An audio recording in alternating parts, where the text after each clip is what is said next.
On a busy street corner, a mother's desperate voice echoed through the air, each note carrying the raw emotion of her struggle. Amanda Taylor was singing not for fame, but to raise money to treat her gravely ill son. Snuggled in her arms, little Liam rested weakly, too exhausted by illness to pay attention to his surroundings. She was completely unaware that, across the street, Clint Eastwood had stopped his old Ford, his piercing gaze watching the scene. He remained silent for a moment, staring at the mother with his usual intensity, as if analyzing the depth of her distress. He already knew that his presence would change everything. The heavy atmosphere of the children's hospital contrasted with the bright light that illuminated the consultation room where Amanda sat, her 3-year-old son on her lap. The clinical white walls, decorated with colorful animal stickers, seemed almost ironic in the face of the gravity of the situation. Liam, oblivious to the weight crushing his mother, played absent-mindedly with his worn teddy bear, whose battered fur bore witness to the many nights spent seeking comfort.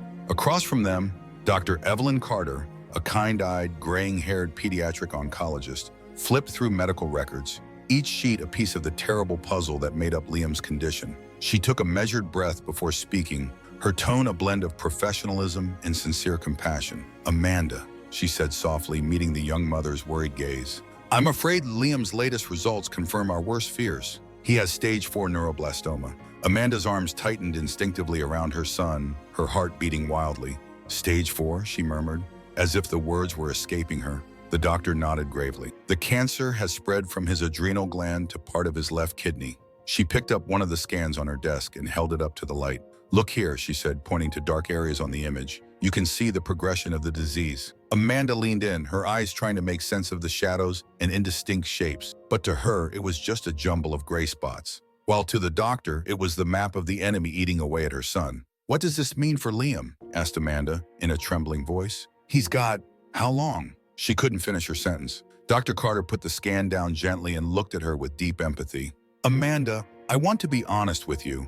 Without aggressive intervention, Liam could be as young as 6 months, maybe a year at best." These words hit Amanda like a punch. She hugged Liam, as if her embrace could protect him from this cruel reality. Sensing his mother's anguish, the little boy raised his big, innocent eyes to her. "Mommy?" he said, his small voice breaking the oppressive silence. Amanda forced a smile, her hand gently caressing her son's bald head.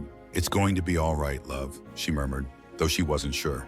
Dr. Carter leaned forward slightly, his voice taking on a hopeful note. "However, with the right treatment, surgery, and immunotherapy, there is a chance. We've made tremendous progress in recent years." Amanda clung to that faint hope. "And when can we start?" The doctor's face darkened slightly. "Amanda, we've been discussing treatment for several consultations now. What's stopping you from starting?" The question fell like a knife. Amanda, striving to remain strong, felt her facade crack. Tears began to fill her eyes. "Our insurance," she breathed in a broken voice. "It only covers basic chemotherapy and tests. Surgery, immunotherapy. I can't afford it." The weight of her missing husband's absence weighed cruelly on her. If he had been there, they might have been able to cope. But alone, juggling several odd jobs just to keep a roof over their heads, the astronomical cost of treatment was an insurmountable mountain. Dr. Carter nodded, deep sympathy in his eyes. "I understand. I'm sorry, Amanda. I know how difficult this must be." She hesitated before adding, "We will continue with the basic chemotherapy to give him the best possible chance in these circumstances. And I promise we'll explore all available options." Amanda nodded, grateful, but deep down she felt helpless in the face of the financial barriers that separated her son from the only hope of survival. The consultation over, Dr. Carter stepped around her desk and laid a comforting hand on her shoulder. "We won't give up, Amanda. Liam is a fighter, and we'll be right there by his side." Amanda looked up at the doctor, tears rolling down her cheeks. "Thank you," she murmured in a barely audible voice. After paying for the consultation with the few aids provided by her insurance, Amanda found herself walking to her battered old van, Liam in her arms. Each step towards the vehicle was a cruel reminder of how long the battle was still to come. She settled her son into his patched-up car seat and sat behind the wheel. The doctor's words still echoed in her mind, the urgent need for a treatment she couldn't afford, the merciless countdown ticking away. Her hands clenched on the steering wheel, her knuckles whitened by tension. She closed her eyes for a moment, fighting a new wave of tears. With a mechanical gesture, she started the engine, which coughed before starting up. As she drove through the city, she kept thinking of a solution. She had to find a way to save her son. Behind her, a small voice broke the silence. "Mommy, sing!" Amanda glanced in the rearview mirror and met her son's sparkling gaze. Of course, darling. What song would you like? Twinkle, twinkle, little star. As they drove through the busy city, Amanda's voice filled the interior of the van. She was singing for her son, but also to convince herself that there was still hope. Tonight she would sing in the streets. She always did. But this time, a stranger in the shadow of an old Ford would be there, watching her with a granite gaze, ready to act without her even knowing it. Clint Eastwood was already there. Liam was ready for his nap. As she prepared to set up, Amanda's mind wandered, thinking back to the countless times she'd sung on this sidewalk. She remembered the kind faces of some passersby who'd stop to listen, the harsh words of those who didn't understand or didn't want to, and the few bills and coins she'd accumulated that never seemed to be enough. Everything was now in place. Amanda stood behind the microphone, fending off the doubts that gnawed at her mind. What she'd raised thanks to generous people was already a substantial sum, but she knew it would never be enough. And even if she ever managed to raise enough money, it would probably be too late for Liam. But what else could she do? She refused to sit idly by in their dilapidated house, waiting for the inevitable. Taking a deep breath, Amanda began to sing. Her voice soared through the streets, carried by a mixture of hope and despair. The first song was a ballad she had sung hundreds of times, a melody that often caught the attention of passersby. Some slowed down, intrigued. Some stopped, their expression torn between curiosity and compassion. Others, in a hurry or indifferent, continued on their way without a glance. Little by little, people approached and dropped coins or bills into her collection box. Amanda didn't let her voice waver, even though she knew that the money accumulating would never be enough to cover Liam's medical expenses. The weight of urgency crushed her heart, making each song both comforting and painfully inadequate. When she finished her first set, she caught her breath and glanced at her box. It wasn't much, but it was something. She turned towards the van where Liam was still sleeping, peacefully. Sensing the fatigue in her own voice, she decided to take a short break. She approached the vehicle and opened the door. Liam awoke slowly, blinking as he heard the noise stop. "Hi, sweetie," Amanda murmured. "Are you hungry?" Liam nodded, holding out his small hands to her. Amanda lifted him out of his seat and felt how light he was. It tightened her heart. She grabbed her breakfast from the front seat, a simple dry bread sandwich in a plastic box. Seeing this meager meal, guilt overcame her. "I'm sorry it's not better, she breathed to herself. "Mommy promises to find you something better later." But Liam didn't seem to mind. He happily bit into his sandwich while Amanda prepared his milk and handed him his cup. While he ate, she took a moment to count her winnings. She emptied the box and quickly counted the bills and coins. $43. Not bad for an hour's work, she thought, but nowhere near what they needed. Liam finished his meal and looked up at Amanda with big, confident eyes. "Mommy, carry me," he said softly, stretching out his arms. Amanda smiled, unable to refuse him anything. "Of course, my love." She lifted him against her and returned to the microphone. Liam, still in her arms. Her heart was beating faster. She knew exactly what song she wanted to sing now. Taking a deep breath, she began the first notes of Zach Sobiek's Clouds. Her voice vibrated with the emotion of every parent who had ever faced the imminent loss of a child. "And we'll go up, up, up, but I'll fly a little higher." The words rose into the air, capturing the attention of passersby. Even some motorists slowed down, rolling down their windows to listen to the poignant melody. It was then that Amanda noticed a car slowly approaching, an old dark gray Ford. At first she paid no attention, too focused on her song and the crowd that was beginning to form around her. But when the car came to a complete stop a few yards from her van and its driver got out, Amanda felt a shiver run down her spine. Standing there was a tall, thin man in jeans, a dark blue shirt, and a leather blazer. He removed his sunglasses, revealing a steely, serious, almost impenetrable gaze. His face was marked by the years, by the harshness of the world, but something in his eyes betrayed a deeper emotion. Amanda felt her breath catch. Even before her brain fully realized it, she knew. Clint Eastwood, the legendary actor, the director, the man with the piercing gaze who had played taciturn heroes all his life. He approached slowly, without saying a word, and Amanda froze, Liam still in her arms. After a moment's silence, his deep, steady voice broke the atmosphere. It was beautiful. Amanda swallowed hard, unable to utter a word. "That song," continued Clint, his gaze still fixed on her. "It reminds me of someone I've lost." Amanda nodded, too stunned to answer. Clint's gaze drifted to Liam. He watched the boy carefully, noting his fragile appearance, the paleness of his skin, his bald head scarred by treatment. He understood immediately. "Is he your son?" he asked softly. Amanda finally found her voice. "Yes, his name is Liam." Clint nodded, thinking for a moment. Then he turned to Amanda. "I'd like to talk to you." Amanda, still reeling from this unlikely encounter, nodded. Yes, of course. Clint slid his hands into the pockets of his blazer, searching for something. He pouted, then murmured, I think I left my checkbook in the car. He began to walk back to his vehicle, but before he could take another step, a sharp voice boomed through the crowd. You've got to stop pretending your son is sick to make people feel sorry for you. Amanda froze, her heart clenching. She turned to see a woman crossing the crowd, her face twisted with anger and contempt. Let him grow some hair and we'll all know he's fine, she added mockingly. Amanda felt her cheeks burn with shame and rage. She opened her mouth to reply, but no words came out. Clint Eastwood stopped dead in his tracks. He pivoted slowly on his heels and fixed the woman with a piercing, impassive gaze. The crowd held its breath. Tell me, he began, his tone low but charged with a fearsome intensity. Are you a doctor? The woman, caught off guard, stammered. No, but I... Clint raised a hand, slightly interrupting her. Then you'd better learn to shut up before you judge a mother who's fighting to save her son. The woman remained silent, uncomfortable under his icy gaze. She opened her mouth, hesitated, then, without another word, turned on her heels and disappeared into the crowd. Slowly, Clint turned his attention back to Amanda. I'm sorry about that, he said simply. Amanda inhaled deeply, still trembling with emotion. Thank you. You didn't have to do that. Clint nodded, then crossed his arms. Tell me your story, Amanda.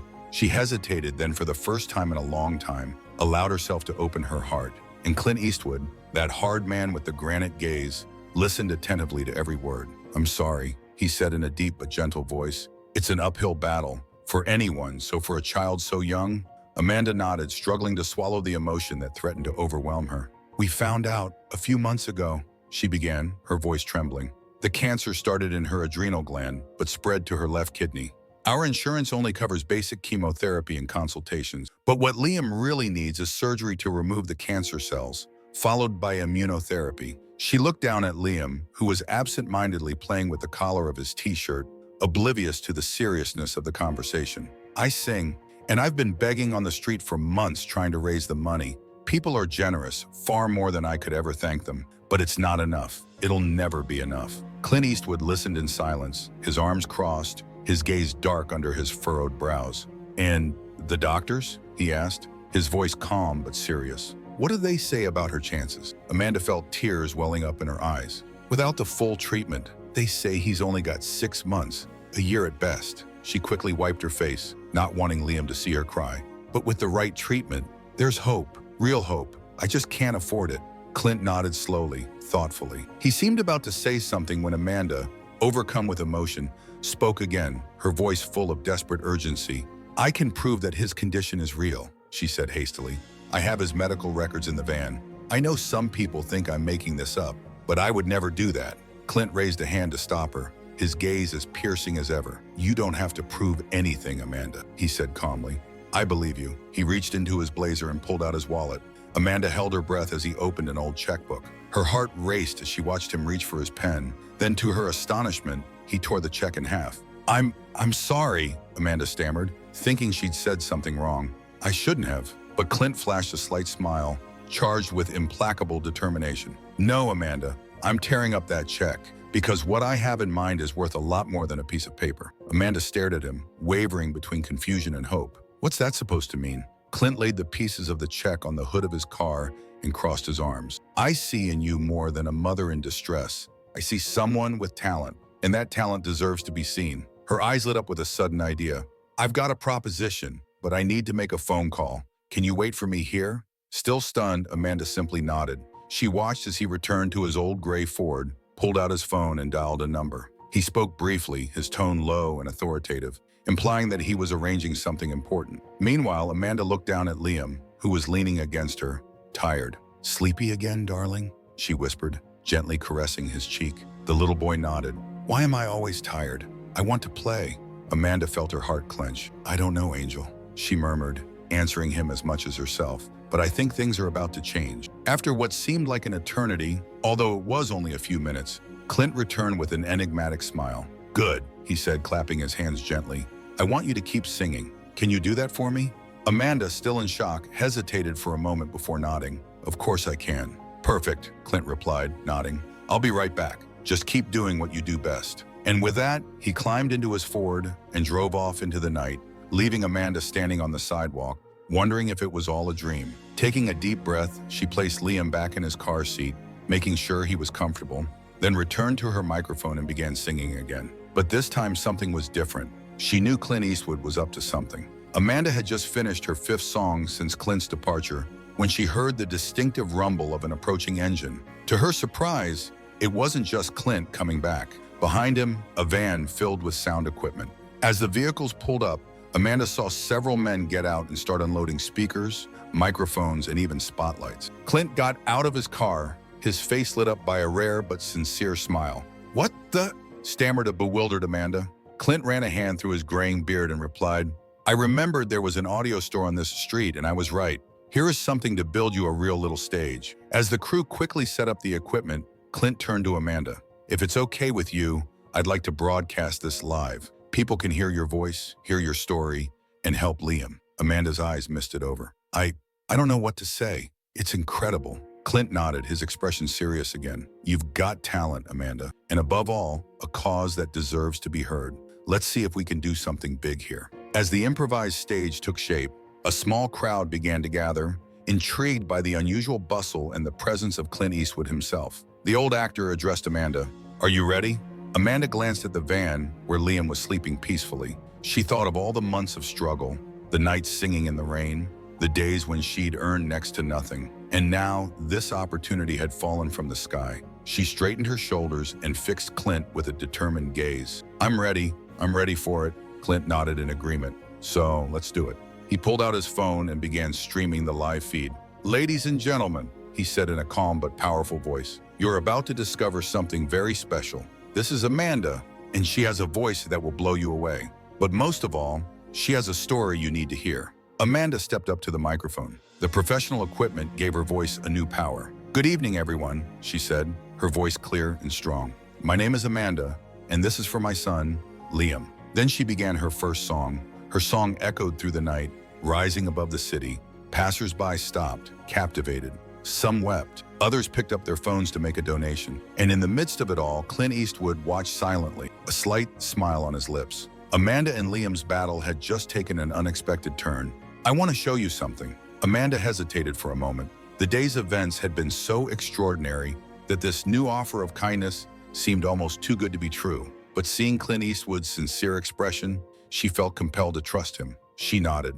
"Okay," she said, "but I'll need Liam's car seat." Clint smiled, a rare smile, but one full of understanding. "No problem," he replied calmly. Clint's security team carefully transferred Liam's car seat to the back of Clint's car, an old classic far from the Cadillacs and luxury cars some had come to expect. Amanda gathered her belongings and, after a brief hesitation, handed the keys to her van to one of Clint's guards, a slight unease gnawing at the idea of entrusting her only vehicle to a stranger. "Don't worry," said Clint, noticing her hesitation. "My team is totally trustworthy. Your van is in good hands." Amanda nodded, took a deep breath, and climbed into the passenger seat of Clint's car. She watched as Clint gently lifted Liam, still asleep, into the car seat. Then Clint settled behind the wheel and started the engine with a quiet purr. He glanced back to where Liam was peacefully sleeping. "Well, it's the first time a kid's ever been in this old car," he said with an amused smile. Amanda couldn't help laughing. The absurdity of the situation was finally hitting her. "It's a first for us too," she replied, her eyes shining with emotion. Clint paused, took out his phone, and handed it to Amanda. "Check it out. I recorded the live show." Amanda looked at the phone, her eyes widening as she saw the hundreds of messages of support pouring onto the screen. People everywhere were expressing their support, asking how to donate, sharing her story. The difference between this morning's hospital visit and today's situation left her speechless. "I don't know what to pay." She finally breathed, handing the phone back to Clint. Clint nodded, his gaze understanding. "It's a lot to take in, I know. But this is just the beginning, Amanda. We'll make sure Liam gets the treatment he needs." As they made their way through the city streets, Clint turned his head to Amanda. "So where's home for you?" Amanda hesitated, suddenly embarrassed. "It's not in a very good neighborhood," she says softly. "Someone like you shouldn't be there." Clint smiled slightly, but his gaze became more serious. "Someone like me?" he said, laughing softly. "Amanda, I grew up poor, believe me. There's not much I haven't seen." Seeing her surprised expression, Clint continued, his tone becoming more serious. "I sold candy, distributed newspapers, ran errands, just to survive. I know what it's like to struggle to know where the next meal is coming from. He shared with her anecdotes from his childhood in a tough neighborhood, where crime and poverty were omnipresent. These heartfelt stories, far from the star image he portrayed, established a link between their two worlds. Amanda suddenly felt more comfortable accepting his help. Clint smiled gently and laid a comforting hand on her shoulder. I don't intend to judge. I just want to give you and Liam my support. Amanda felt her eyes fill with tears, touched by Clint's generosity. Thank you, she said, her voice weak. It means a lot to hear that. Clint nodded and they set off again. They were now passing through increasingly run-down neighborhoods. Clint's car contrasted sharply with the surrounding poverty, but he seemed indifferent to the gap, his expression remaining warm and open. Finally, they pulled up in front of Amanda's little house, which looked even more modest in the late afternoon light. Clint's guard parked Amanda's van right behind them. Amanda felt a twinge of sadness at the state of her home. I'm sorry about the state of the house, she said in a low voice, each word heavy with shame. Every penny goes to Liam's care and our basic needs. Clint laid a comforting hand on her shoulder. You have nothing to apologize for, Amanda. You're doing everything you can for your son, and that's what counts. They headed for the front door. Amanda searched for her keys, her heart pounding, torn between shame and gratitude. As she opened the door, the hinges creaked, a sound she knew well. She let Clint go in first, her heart racing. The interior of the house was a stark contrast to the life Clint was used to. The living room was sparsely furnished, with an old, worn sofa and a small coffee table, the only notable pieces. The walls, though clean, showed obvious signs of age, with peeling paint and damp stains. I'm sorry, it's not much, Amanda murmured, setting Liam down on the floor. The little boy approached a corner, where a small pile of worn toys lay. Clint watched the room carefully. His gaze remained neutral, but there was a gentleness in his eyes that soothed Amanda. No need to apologize, he said calmly. This is your home, and you've clearly done everything you can to make it comfortable for Liam. Amanda, touched by his words, nodded and tried to lighten the mood. Would you like a tour? Clint smiled gently. I'd love to. I want to show you something. Amanda took a moment to think. The day's events had been so extraordinary that this extra offer of kindness seemed almost too good to be true. But seeing Clint Eastwood's sincere expression, she felt ready to accept his proposal. She nodded. Okay, she replied, but I'll need Liam's car seat. Clint smiled with a reassuring expression. No problem, he said calmly. Clint's team immediately set to work carefully transferring Liam's car seat to the back of his car. Amanda gathered her belongings and, after a moment's hesitation, handed the keys to her old van to one of Clint's guards, a lingering worry in her heart at the thought of entrusting her only vehicle to a stranger. Don't worry, said Clint, noticing his hesitation. My team is completely trustworthy. Your van is in good hands. Amanda nodded, took a deep breath, and climbed into the passenger seat of Clint's car. She watched as Clint gently lifted Liam, still asleep, into his car seat. Then Clint took the wheel and started the engine. The car purred softly. Clint looked over his shoulder at Liam with an amused smile. Well, it's the first time a child has ridden in my car, he said with a smile that seemed to erase all the absurdity of the situation. Amanda burst out laughing, finally realizing the unlikely turn of events. It's a first for us too, she replied, her eyes filled with emotion. Clint, still concentrating, took out his phone and handed it to Amanda. Check this out, I recorded it live. Amanda scrolled through the video, her eyes widening as comments of support appeared on the screen. People everywhere were touched by her story, asking how they could help, expressing their solidarity. The stark difference between this morning's visit to the hospital and the current situation left her speechless. I don't know what to say, she finally breathed, handing the phone back to Clint. Clint nodded understandingly. It's a lot to take in, I know, but this is just the beginning, Amanda. We'll make sure Liam gets the treatment he needs. Driving through the city streets, Clint turned to Amanda. So where's home? Amanda hesitated for a moment, a feeling of embarrassment running through her. It's not in a very good neighborhood, she said shyly. Someone like you shouldn't be there. Clint smiled gently, but his gaze became more serious. Someone like me? He said, laughing softly. Amanda, I grew up poor. Believe me, there's not much I haven't seen. Seeing Amanda's surprise, Clint continued, his tone becoming more serious. I sold candy, distributed newspapers, ran errands, just to survive. I know what it's like to struggle to know where the next meal is coming from. He shared anecdotes from his childhood in a tough neighborhood where poverty and crime were rampant. These heartfelt stories helped reduce the distance between their two worlds. Amanda suddenly felt more comfortable accepting his help. Clint smiled, placing a comforting hand on her shoulder. You have nothing to apologize for.